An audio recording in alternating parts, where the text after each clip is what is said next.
Avec les résultats, les lignes de bataille ont été tracées dans une épreuve de force politique qui pourrait signaler l'éclatement du Royaume-Uni.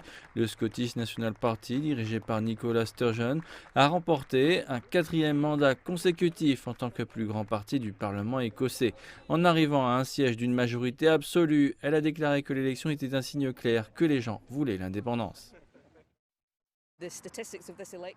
Les statistiques de cette campagne électorale dans de nombreux aspects battent des records pour le SNP. Donc la question pour le gouvernement britannique est simple et elle ne devrait pas être controversée. Acceptent-ils la démocratie ou non?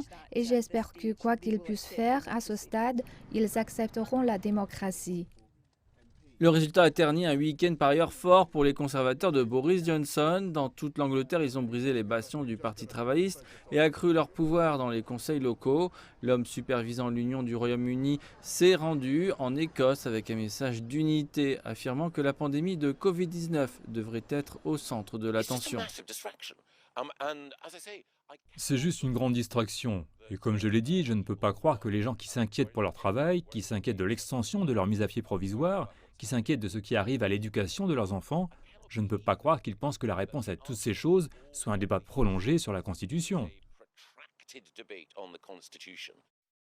Dans l'état actuel des choses, le SNP et ses alliés potentiels ont deux voies principales s'ils veulent poursuivre avec un second référendum.